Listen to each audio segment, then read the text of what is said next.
सो upper respiratory में अगर आप वॉक डाउन करें, कॉमन कोल्ड आपको पता है 1 से 1.5 हफ्ता लगेगा।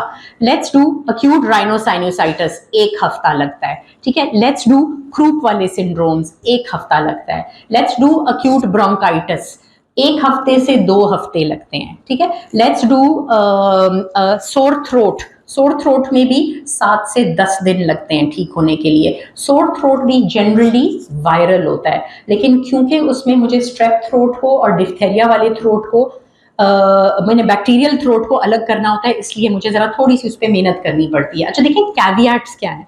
सबसे पहले तो आप माँ बाप को उस बुरे वक्त में बशारत दे दें, ठीक हो जाएगा, सेल्फ लिमिटिंग, विल रिकवर, ठीक है। और रीअश्योरेंस जब आप माँ बाप को देते हैं तो सबसे पहले आप उनको ड्यूरेशन बताते हैं, एक्सपेक्टेड है इतना टाइम लगेगा। आप सब गवाह हैं, माँ बाप आके कहते हैं डॉक्टर साहब 3 दिन हो गए हैं खांसी ठीक नहीं हुई, तो खांसी का तो डिस्क्लेमर पहले से दे दिया करें कि खांसी जो है वो हमेशा एक इलनेस में जिसमें म्यूसिन थिक है, एक इलनेस में जिसमें सीलिया सही काम नहीं कर रहे हैं, this kid will continue coughing, ठीक है। और पीड्स में कॉफ सप्रेसेंट नहीं दिया जाता। आप चाहते हैं कि बच्चा एयरवे क्लियरेंस करे और खांस के निकाले बलगम यहाँ फंसे, इवेंचुअली वो उल्टी कर दे या उसको निगल जाए, ठीक है। सो ये चीज जो इंपॉर्टेंट है आपने रीअश्योर ये करना है, खांसी होती है लेकिन बेहतर होती है ओवर 2 वीक्स।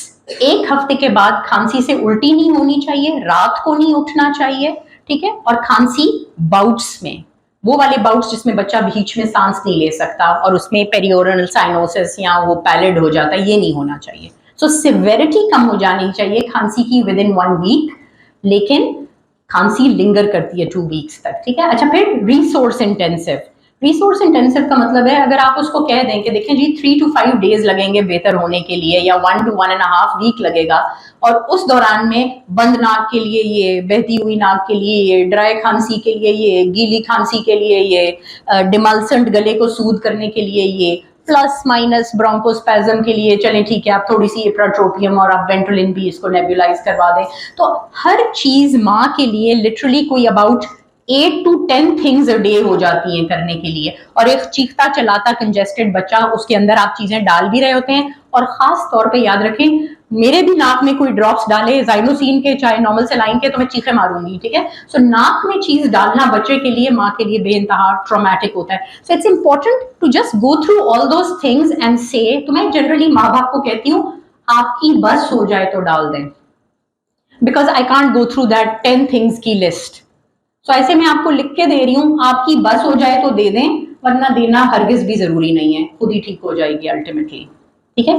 पहले एक जमाने में जब माएँ बहुत चाउं चाउं करती थी और आई यूज्ड टू से अच्छा ठीक है जी वो एरेनैक, वो पल्मोनॉल which is a mixture of dextromethorphan 100 दफा दे दें। अब वो आके कहती है नहीं डॉक्टर साहब आपने बहती हुई नाक में जब नाक बंद करवाया तो वो और ज्यादा कंजेस्टेड हो गया।